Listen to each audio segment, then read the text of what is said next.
नमस्कार दोस्तों, स्वागत है आपका हमारे ओनली शिक्षा के यूट्यूब चैनल में। डेट है आज की 12 अक्टूबर 2020 और ये है हमारे करंट अफेयर्स का सेशन। सो देखते हैं कि आज हमको यहाँ पे कौन सी करंट अफेयर्स को यहाँ पे डिस्कस करना है। यहाँ पे जो फर्स्ट दिया उसका नाम है national cyclone risk mitigation project. Government of India द्वारा इस national cyclone risk mitigation project को बनाया गया है, जिसके द्वारा इस प्रोजेक्ट से साइक्लोन के रिस्क के लिए सिचुएशंस को कंट्रोल किया जाता है। इस प्रोजेक्ट का ऑब्जेक्टिव है कि स्ट्रक्चर और नॉन स्ट्रक्चर मेजर्स को बनाया जाए, जिससे साइक्लोन के इफेक्ट को कम किया जा सके उन कोस्टल एरियाज़ और यूनियन टेरिटरीज़ में जहाँ पर साइक्लोन की प्रॉब्लम बढ़ जाती है। इस NCRMP को मिनिस्ट्री ऑफ होम अफेयर्स के अंतर्गत चलाया जाता है। इस प्रोजेक्ट के लिए स्टेट गवर्नमेंट और national institute for disaster management दोनों द्वारा कोऑर्डिनेशन किया जाता है हर एक कार्य में। इस प्रोजेक्ट के द्वारा 13 साइक्लोन स्टेट्स और यूनियन टेरिटरीज़ हैं जहाँ पर साइक्लोन की प्रॉब्लम पड़ती है, जिनमें इन प्रोजेक्ट्स के द्वारा वहाँ की सारी जानकारी रखी जाती है साइक्लोन्स व पॉपुलेशंस की, कि कौन से एरिया में ज़्यादा खतरा है साइक्लोन्स में। इस प्रोजेक्ट्स के द्वारा वहाँ के लोगों को जानकारी देना इस साइक्लोन की पहले से, और कैसे इस आपदा से बचा जाए, जिसके लिए उसके लिए कैंप्स प्रोग्राम चलाए जाते हैं। इमरजेंसी शेल्टर बनाना और प्रोटेक्शन देना वाइल्ड स्टॉर्म्स, फ्लड्स और स्टॉर्म से उन एरियाज़ में। और इस national cyclone risk mitigation project के लिए फंड लिया जाता है डिपार्टमेंट ऑफ इकोनॉमी अफेयर्स और वर्ल्ड बैंक, स्टेट गवर्नमेंट द्वारा सेंक्शन किया जाता है। नेक्स्ट है, उसका नाम है समीर ऐप। समीर ऐप यह एक एयर पॉल्यूशन मेजर ऐप है, जिसके द्वारा हर एक घंटे की अपडेट होती है नेशनल एयर क्वालिटी इंडेक्स के तहत। इस एप्लीकेशन को develop central pollution control bureau द्वारा किया गया है।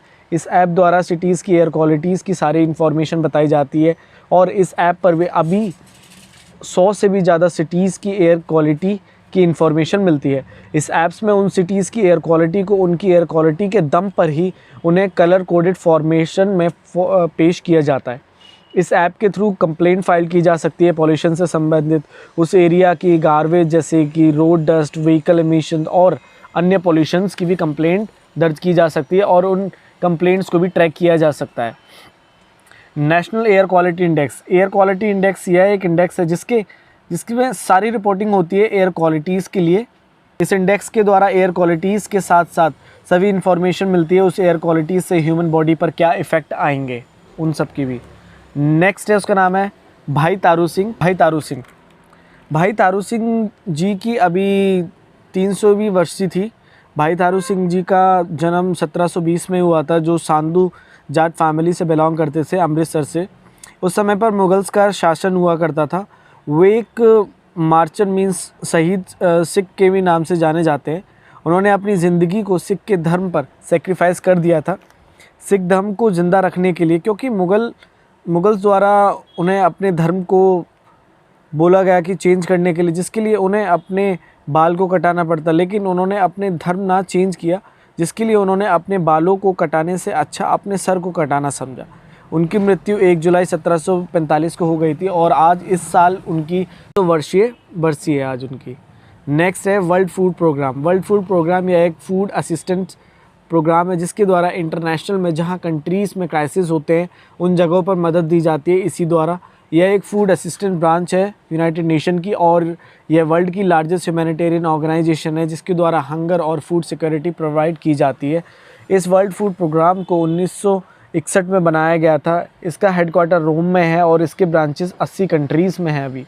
और इस वर्ल्ड फूड प्रोग्राम के तहत हर साल 91.4 मिलियन पर्सनस को हंगर और फूड सिक्योरिटी दी जाती है, खाना प्रोवाइड करा के।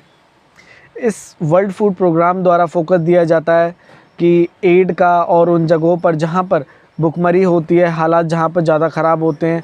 इस वर्ल्ड फूड प्रोग्राम का एम है कि सस्टेनेबल डेवलपमेंट गोल्स को पूरा करना और 2030 तक 0 हंगर्स को अचीव करना वर्ल्ड। इसी प्रोग्राम द्वारा उन जगहों पर हेल्प दी जाती है जहां पर कंट्रीज़ के बीच में वॉर की वजह से सिचुएशन ख़राब होने के कारण हालात बिगड़ते हैं, जहाँ पर पॉपुलेशंस को हेल्प इन्हीं द्वारा दी जाती है, फूड प्रोवाइड करके और अदर हेल्प देके। इस कोविड-19 में फूड असिस्टेंस दी गई है काफ़ी अच्छे तरीके से, और फूड हेल्प उन कन्फ्लिक्ट एरियाज़ में अच्छे से दिया गया, जिसके कारण इस वर्ल्ड फूड प्रोग्राम को नोबेल पीस प्राइज़ से सम्मानित किया गया है 2020 में। आज वर्ल्ड फूड प्रोग्राम को वर्ल्ड फूड प्रोग्राम की एग्जीक्यूटिव वोट्स, और जिसमें 36 मेंबर स्टेट्स द्वारा इस फूड प्रोग्राम को चलाया जाता है। जैसे Nobel peace prize 2020, Nobel peace prize award को 1901 में स्टार्ट किया गया था, बट उसके कई सालों तक कम से कम 19 बार इस अवार्ड को दिया ही नहीं गया किसी को। बट इस बार नॉर्वेगियन नोबेल कमेटी द्वारा यूएन के वर्ल्ड फूड प्रोग्राम को इस साल नोबेल पीस प्राइज़ 2020 से सम्मानित किया गया, जिसके द्वारा हंगर की पॉपुलेशन को ख़त्म करने में कार्य किए गए थे और उन कन्फ्लिक्ट एरिया में पॉपुलेशंस को रिलीफ दिया गया, उनकी लाइफ थोड़ी बेटर बनाई गई थी इसी वर्ल्ड फूड प्रोग्राम द्वारा, और उन्हें फूड प्रोवाइड करके। और इस प्रोग्राम के द्वारा ही उस हंगर के अकाल को रोका गया था, जो एक कंट्री में विवाद होने से, सब कुछ रोकथाम लगने से पैदा होता है, जिससे इसी वर्ल्ड फूड प्रोग्राम द्वारा फूड असिस्टेंस दी जाती है वॉर्स में और कन्फ्लिक्ट्स में। नोबेल पीस प्राइज़ उन्हीं पर्सन्स को दिया जाता है जिनके लिए अल्फ्रेड नोबेल द्वारा 1985 में कुछ बातें मेंशन की गई थी, जैसे कि इस नोबेल पीस प्राइज़ के लिए कि एक पर्सन द्वारा एक अच्छे से कार्य किए जाने चाहिए नेशंस के बीच में, जिसमें उसके द्वारा कार्य में आमने सामने आर्मीज़ की वॉर की सिचुएशन को ख़त्म करके पीस को लाया जा सके, उन्हीं को इस नोबेल पीस प्राइज़ से सम्मानित किया जाएगा। सो इस बार वर्ल्ड फूड प्रोग्राम को इस नोबेल पीस प्राइज़ 2020 से सम्मानित किया गया है। नेक्स्ट है, उसका नाम है Meghalaya government partnership with Israel to set up centre of excellence. Meghalaya government द्वारा अभी पार्टनरशिप बनाई गई है इजराइल के साथ, जिससे सेंटर ऑफ एक्सीलेंस को सेटअप किया जाएगा, जिसके द्वारा मेघालय स्टेट की हाई वैल्यू वेजिटेबल्स की क्वालिटी को इम्प्रूव किया जाएगा और फार्मर्स के लाइवलीहुड को प्रमोट किया जा सकेगा। सेंटर ऑफ एक्सीलेंस इसलिए इम्पोर्टेंट है क्योंकि जिसके द्वारा उस स्टेट की बायोडाइवर्सिटी पर अच्छे से फोकस दिया जा सकेगा, और जहाँ पर बायोडाइवर्सिटी अच्छी होती है स्टेट्स की, उनके रिसोर्सेज जैसे कि सॉइल, एग्रीकल्चर, क्लाइमेट कंडीशन पर भी ध्यान दिया जा सकेगा। इस सेंटर ऑफ एक्सीलेंस के द्वारा ही स्टेट की इम्पोर्टेंट वेजिटेबल फ्रूट्स, प्लांट्स जैसे कि मेघालय की सिट्रस फ्रूट्स, इन सब पर रिसर्च अच्छे से करके की जा सकेगी और इनकी प्रोडक्शन को इंक्रीज़ किया जाएगा वहाँ पर, और टूरिज़्म को भी बनाया जा सकेगा। सेंटर ऑफ एक्सीलेंस द्वारा ही सीड की प्लांटिंग, उनके मटेरियल्स पर अच्छे से ध्यान दिया जाएगा, जिससे एग्रीकल्चर को स्ट्रेंथन मिलेगी। और इस सेंटर ऑफ एक्सीलेंस द्वारा ही टेक्नोलॉजी का यूज़ होना स्टार्ट होगा, जिससे वाटर हार्वेस्टिंग की जा सकेगी एग्रीकल्चर एरियाज़ में। और इसी सेंटर ऑफ एक्सीलेंस द्वारा एक new market state of art packing house को बनाया जा सकता है, जिसके द्वारा अच्छे से ग्रोथ होगी एग्रीकल्चर में और वहाँ की मार्केट में भी। नेक्स्ट है माइग्रेटरी ड्रैगन फ्लाई पेंथाला फ्लेवेंस। पेंथाला फ्लेवेंस जिसे ग्लो वेंडर्स भी बोलते हैं, वेंडरिंग ग्लाइडर्स भी बोलते हैं, यह एक ड्रैगन फ्लाई है। इस ड्रैगन फ्लाई की स्पीसीज़ की पॉपुलेशन काफ़ी ज़्यादा पाई जाती है वर्ल्ड में, जो हर एक कॉन्टिनेंट में पाई जाती है, लेकिन जो अंटार्कटिका में बहुत कम है। इस ड्रैगन फ्लाई द्वारा 18,000 किलोमीटर तक की माइग्रेशन की जाती है हर साल, और प्रत्येक ड्रैगन फ्लाई द्वारा कम से कम 6,000 किलोमीटर तक की उड़ान भरी जाती है। और सभी इंसेक्ट स्पीसीज़ में से सबसे ज़्यादा माइग्रेशन करने वाला स्पीसीज़ यही है। और इस ड्रैगन फ्लाई की अब माइग्रेशन इंडिया में स्टार्ट हो गई है, जिन्हें अभी केरला में ऑब्ज़र्व किया गया है। ये इंटरकॉन्टिनेंटल ड्रैगन फ्लाइज होती हैं, जो कॉन्टिनेंट टू कॉन्टिनेंट फ्लाइज करती हैं, और यह ड्रैगन फ्लाइज का साइज़ 1 इंच से भी कम होता है, और यह ड्रैगन फ्लाई एक झुंड में इकट्ठे होकर माइग्रेशन करती हैं। नेक्स्ट है ओसिडो बर्ड सेंचुरी। ओसिडो बर्ड सेंचुरी यह एक सेंचुरी है जो लोकेटेड है तमिलनाडु में, और यह एक वेटलैंड बर्ड सेंचुरी है। इस सेंचुरी में कई प्रकार की बर्ड, प्लांट्स, एक्वेटिक की स्पीसीज देखने को मिलती हैं, और यह ओसिडो बर्ड सेंचुरी ओसिडो लेक के पास है।